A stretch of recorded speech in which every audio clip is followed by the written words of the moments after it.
Fuel prime, switch on. Listen to how many times the starter goes before it kicks in.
Hello and welcome to What Makes This Bike Great, and in today's video we're talking about the Ducati 748, which belongs to my old mate Paul Berriman, who many of you have seen in my videos on this channel before, because you're normally a dyed-in-the-wool Yamaha fan, aren't you? Yeah, normally. So a bit of background about the 748 first of all.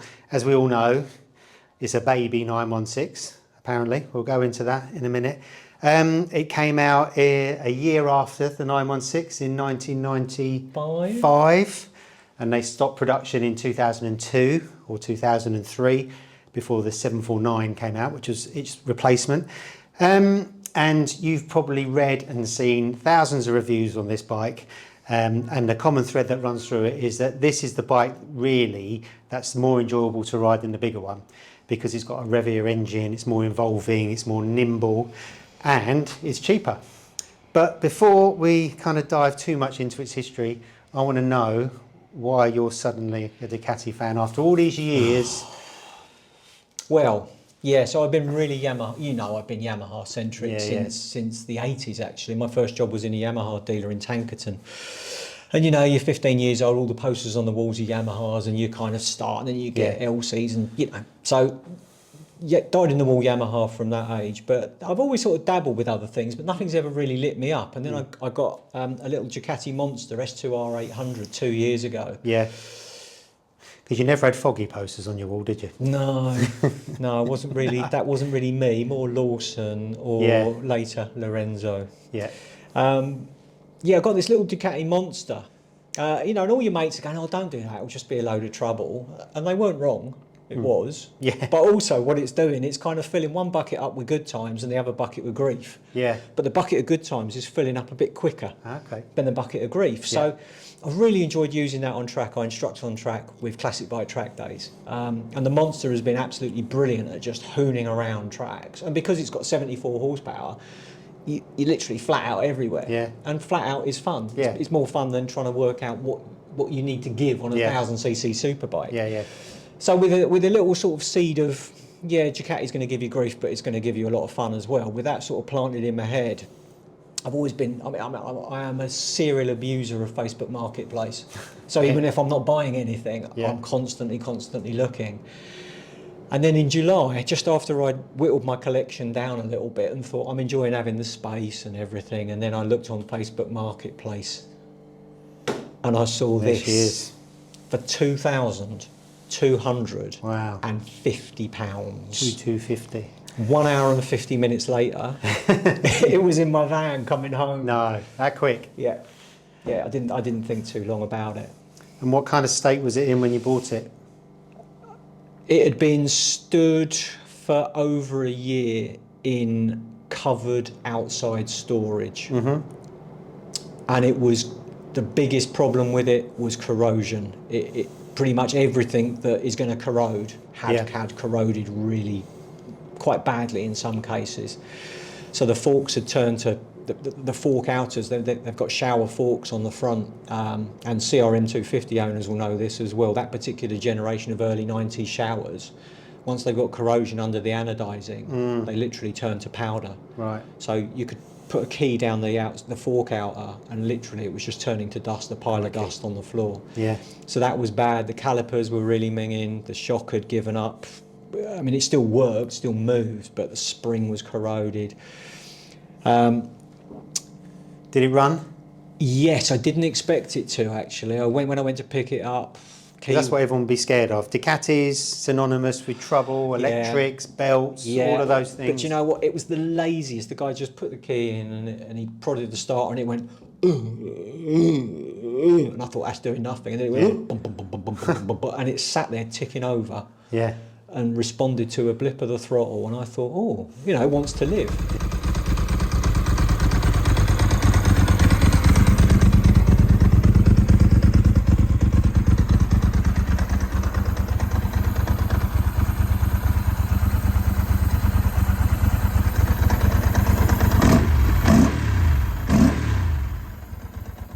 On the other positive side of the balance sheet was it's got full service history. It's 32,000 mile bike, and although it's been laid up for over a year outside, every bill it's ever had spent on it was there for me to see. So I could go back through the records and look at it and realise that, you know, some of the big ticket stuff, you know, like the Desmo service, which is a big thing on these, that had been done. Yeah.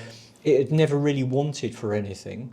Some of the service items, things had been replaced with second-hand parts, so you know it's always kind of been frugally managed, but nonetheless still not neglected. So the job to get it back to health was really dealing with the corroded parts and things like the brake discs were wafer thin and, you know, stuff like that. It had brand new tyres on it, had brand new chain on it, brand new oil, brand new fuel. It literally just had a service, and then it got laid up at the dealers. The guy, for whatever reason, never collected it. So there was so much good stuff going on, because you talk, you know, chain sprockets, tyres, service, you know, that's 600, 700 quid. Yeah, definitely. So that I didn't need to spend on it. So just went through it. And I set myself a budget of 748 quid. Right. See what I did there? 748. 748. Well done. Which makes it a £2,998 bike. Right, still cheap, isn't it? Yeah, it is. It's worth saying. I think we have to mention the magazine at this point in time. Right. So I'm a contributor to Classic Motorcycle Mechanics. Oh yeah, that's the one edited by Bernie Simmons. Bernie, isn't it? yeah, That's great, it, Bernie. He's a great lovely guy, great mag. Yeah. Okay. Yeah, I love Bernie. And they're charting your progress on it. Yep, so I've already written the story to get it from where I got it, all the things I had to do to it, and where it kind of culminated. I can't give everything away because obviously Bernie won't be happy. But Bernie, No. he gets got a temper sometimes. Yeah. But yeah, the job really was to be frugal about getting it back into shape. And when you look into a Ducati that's been stored, there's a lot of things. Belts for one, you know, every Ducati owner is always talking about belts. Yeah, that's what everyone's scared of. Yeah, it is, absolutely. Yeah. So I don't think it's giving too much away to say that Renault Megane belts. No way. Really? 33 quid for 2 belts off a Renault Megane. Wow. And That's pretty good. they're straight on, and they're made by Gates. Gates Yeah. are a massive manufacturer of belts. Ducati won't be making belts themselves. No, of course not. They'll be Outside subcontracting to supplier. a major belt Yeah. manufacturer. Gates are a major belt manufacturer. So the 5192 XS Gates belt is listed for Renault Megane. But if you go a bit deeper, it's also listed for these. So I bought 2 of those off Amazon for £33. The belt covers, when I took them off, the belts had been on for 5 and a bit years and done 13,000 miles, I think, and they were still okay. Wow. The belts wouldn't have been the reason because I ran the bike and it was fine. Yeah. But the pulley bearings, where the belts run round, the pulleys were really rusted. Yeah. Like really rusted. So, you know, if you'd had a pulley seizure, the bike would have broken, not because of the belts, but because of you know, the tensions and pulleys. So we changed those out as well.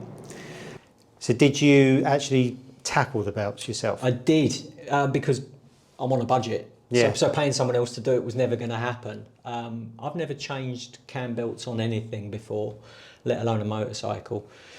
And I've got to say, it's the big bogeyman in Ducati land. Everybody's like, you know, when the belt's done. The first thing is the amount of conflicting information about how long a belt is going to last or how you can leave it. It's madness, and you'll drive yourself mad if you go on Facebook and drop a question in. Yeah. Oh, when should these be changed? Bang, they're back, and it's always different. And you get the paranoid ones going, 2 years, even if it's done no miles, this, that. And truthfully, it's about, I think the belt manufacturing changed sometime in the early 2000s, I think, and it went from 2 years to 5 years. So if you're using modern belts, they're better. So 5 years is okay. The suggested mileage has gone up as well. I think it's about 20,000 miles now, but don't quote me on that. Again, your comment section will come up with the correct answer. A very knowledguable crowd out there. Yes, I can imagine. But changing them yourself was something, and I'll give props to Guy at Moto Edit in Huntingdon. He's like my grown-up supervisor. Yeah. He runs a fantastic motorcycle workshop, and I said to him, if I come in on a quiet day, can I do it with you stood over my shoulder, and if I run into trouble, I'll just wave a flag and you can come and help. But I methodically picked through everything that was needed. He has an official Gates tool to measure belt tension by twanging it. Oh, with It's like a G-string measure. Yeah. But I've got the Gates app on my iPhone, which is made by the belt manufacturer, and you use the same twanging, and there was about 1% difference between the official tool and the app. Wow. So honestly, taking the battery out, taking the engine covers off, and all the cam belt covers, all that takes more time than doing the belts. There's some really good YouTube tutorials out there. I suppose it's the consequences of it going wrong, isn't it? That's what everyone's scared about. My first ride on it after I'd done the belts was, but you turn, while it's in the workshop, you turn it over on the crank, and if it doesn't lock up, then it's not going to do anything destructive. No. And if it's just a job that you need. Set a Saturday afternoon aside, be methodical, and honestly, it's perfectly doable. It really, really is. So there's no big bogeyman waiting for you. Did you do it in the bike or take the engine out? No, you can do it in the bike. It's fine. Right. Absolutely fine. So it's a standard 748. Yeah, not an S or anything like that. It's a 748S, but an S is a budget model. The R is the the R's the big the super one. Yeah, so an S is kind of a middle-y kind of. Yeah, because there was an SP with these at some point as well, wasn't there? So the S is the base model. Yeah. SP or R is the next one. Yeah, I mean, it's all over the shop. Ducati didn't mind changing like little letters here and there. And this is an S manufactured in 98. 98. Yeah. So pretty much stock. So you've got it working. You've done your engine work. Yeah. Chassis work. Does it need bearings or anything like that? The only thing that it may need is swing arm bearings. The swing arm moves fine, but it took us 3 days to get the shock bolt out. Right. Wow. And the thread in the back end of the shock eventually got drilled out, so there was no thread holding it at all. It was just literally a socket head in a recess that had corroded so badly. You're hitting it with a lump hammer after 3 days of penetrating fluid and heat to get this thing out. So when it comes to the swing arm bolt, they're known for seizing on these, and I just checked it and I went, do you know what, it moves. Yeah. I don't want another fight that's going to last 3 days or 4 days. So we sort of skipped that. But everything else has been gone through. I've had the rear shock refurbed. I just bought a different set of forks for it that didn't have corroded outers. Yeah. They've gone on. And it's gradually, I've chipped away at all the major things that you need. Got it to a condition where it's MOT'd. I've got some better discs for it. I've got some different calipers that were cleaner and 40mm, because the forks I bought, there's two kinds of fork brake caliper mounting, 65mm and 40mm, and when I changed forks I didn't see that the new forks had different caliper mountings, but then I bought, so it's like, exactly. Yeah, but the good news with Ducati is it's a lot of parts are common. Like the calipers are off a 900 SS. Wow. A much earlier model. Yeah. But they're phenomenal. They bolt straight on. Yeah. And they're a great brake. Yeah. So it's obvious this is no garage queen, and that's not you anyway. You like to ride your bikes. Yeah. So since you've had it up and running, what have you been doing with this? It hasn't had an easy life, really, is it?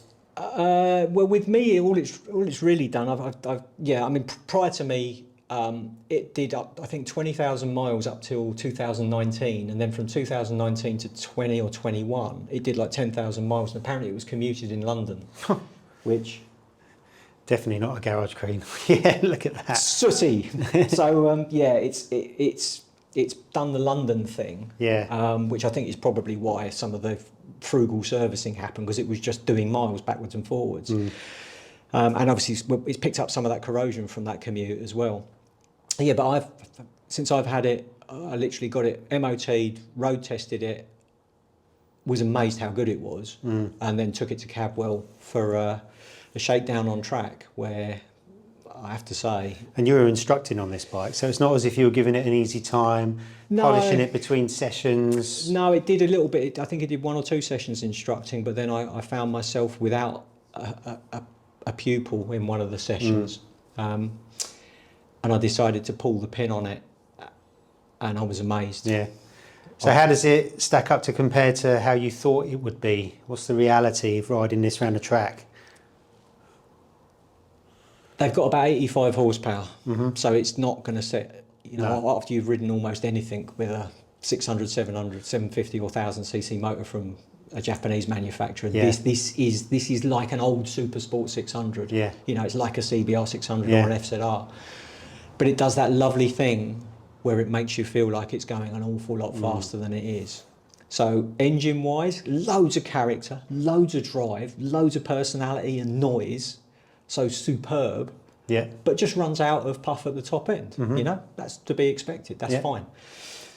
But the chassis was... Gearbox, by the way. Well, is it good gearbox on it? Yeah. Everything works. Yeah. You're never thinking... It's one of those gearboxes that you just use. Yeah. And then at the end of the day you go, oh, that's all right. Yeah. It's done everything I ever wanted. It never jumps out of gear. Everything's tickety-boo. The clutch, I replaced the clutch plates on it, and I got a better clutch basket because the one that it had was worn terribly.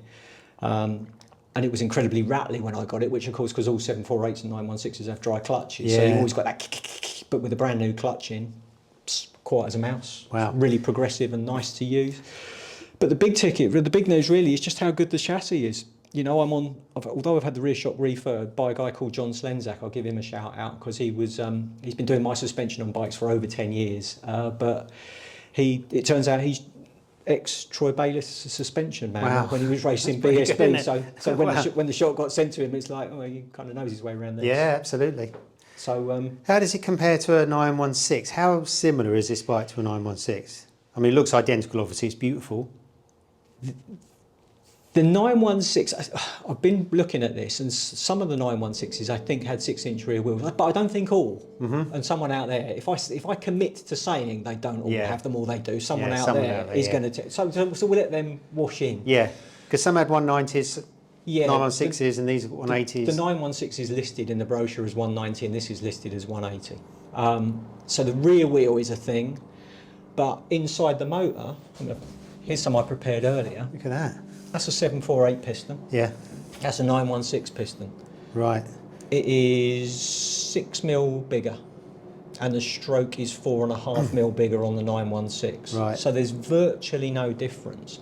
And Neil Spalding of Sigma, the guy that makes amazing slipper clutches, he said at the time he couldn't figure out why Ducati were charging less for the 748 than they were the 916. They're so similar. It's the same bike, basically. It is absolutely identical. So there's no reason to look down your nose at a 748 because it is the same bike.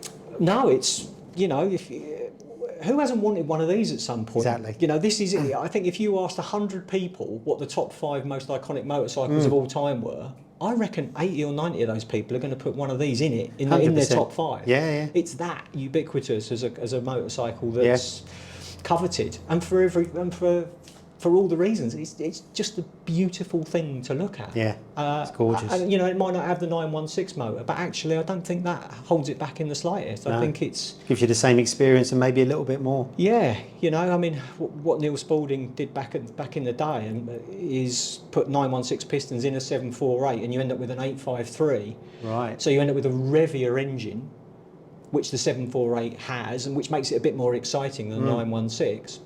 And you end up with about the same horsepower as a 916. The cylinder head's exactly the same. The valve sizes are the same. Wow. The 748 and 916. you know, same head, same valves. Yeah. You know, it's so kind of, it's like they built two versions, not a small 916, but just a revvier, more exciting 916 with a bit less CC. Well, almost. If you look at today's Ducatis, that's the V4R versus the normal Panigale. So Panigale is a 1200. Yeah. Or 1100, and the race bike is smaller. Yeah. So.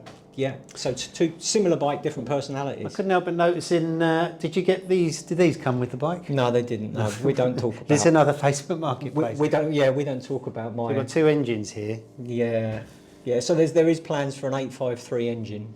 Right. That's what's going on there. Are you Frankensteining these to make it, or? If I eventually buy the right things, I keep buying things that aren't the right thing because they're cheap.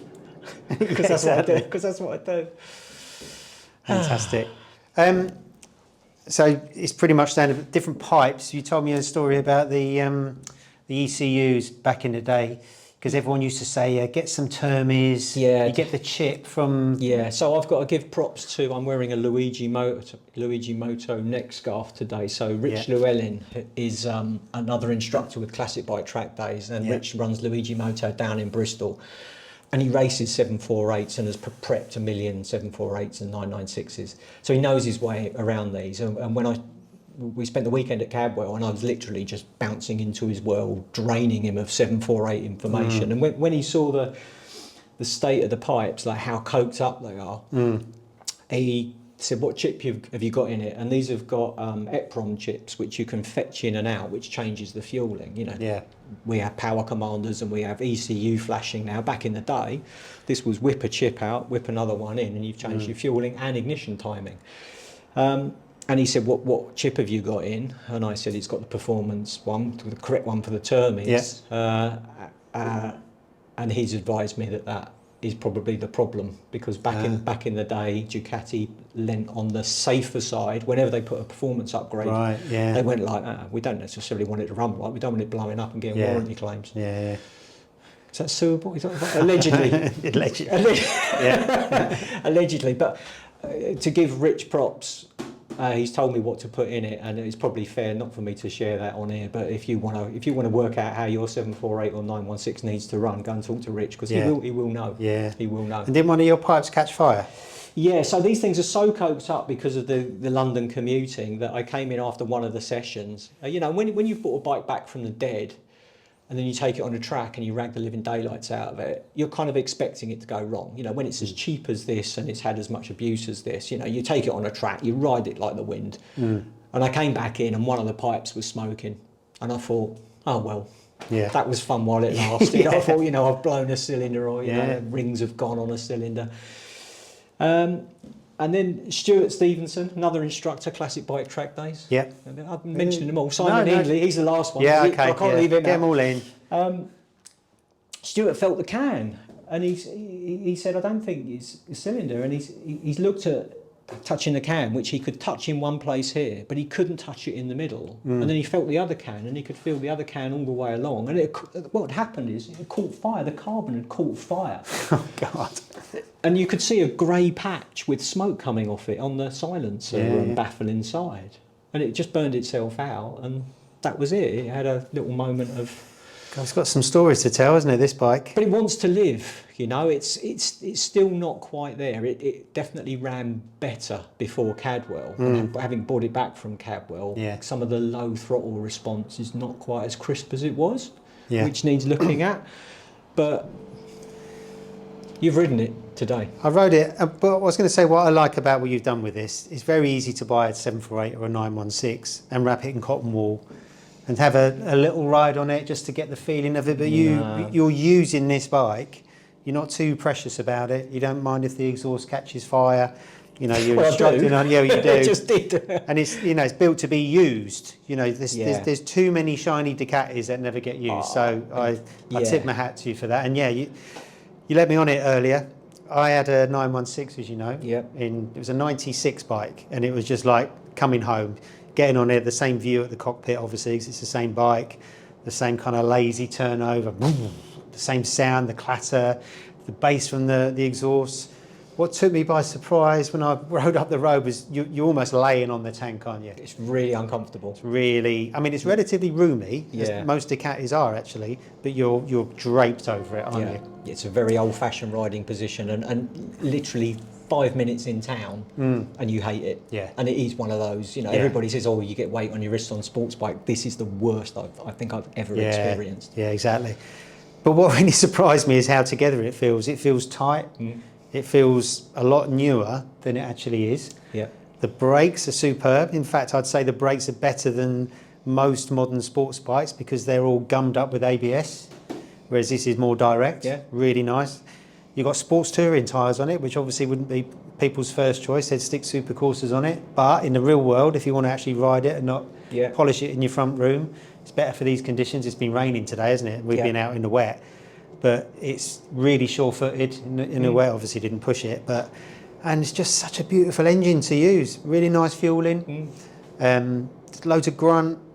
Didn't thrash it, but you know, you can see why it is better than the 916. Immediately, it feels more nimble. Yeah, less intimidating. I imagine. The suspension's plush. Yeah. The steering is neutral. It just, like you said with the gearbox, you just get on and ride it and not really think. Yeah. And after a little while on it, I was thinking, oh wow, I'm on a 748. Yeah. You haven't got to make any allowances for it. No. It's just a beautiful bike. No, I've really enjoyed like getting it to Cadwell was a mission, and it was lovely because I had the 748 quid budget tuned into Classic Motorcycle Mechanics to work out whether I got there or not. Is that all Bernie would give you? Bernie, no, I self-imposed it, but Bernie rubber stamps stuff, good ideas. He just rubber stamps them. But getting it to Cadwell meant there was a deadline and a budget, and that it was just so enjoyable to do it because it's really easy to throw a checkbook open with one of these. The world and his dog is ready to sell you very expensive stuff for a Ducati, believe me. Yeah. But having to shop around for bits and bobs, you know, second-hand clutch baskets and things like that, it was really, really good. But when it all came together, what I couldn't believe was just how good it is. Yeah. It's a 30-year-old design. This is on standard suspension, admittedly with the rear shock just refurbed. Yeah. It's almost brand new suspension. But even on track, it was absolutely phenomenal. I couldn't believe how good it was. And even on the wet, greasy roads today, leaves everywhere. Yeah. It's lovely. Yeah. Well, I think we've answered our own question. What makes this bike great? It's a given, isn't it, that these things are absolutely beautiful. You know, people wax lyrical about the design of them, and this Tamburina design is absolutely awesome, isn't it? But I think really the great thing about a 748 is that because it is a little bit more affordable, it's perhaps not a Ducati that you would just, polish in your front room. It's actually one that you'd actually use, and it is so fantastic to ride even by today's standards, which shows how well they got it right from the off. Is really what makes this bike great. So that's it for this video. Thanks very much for watching, and stay tuned for more like this coming very soon. I forgot he's still in the air. Fucking where is he? Oh no. Still over him. One take. One take. One take.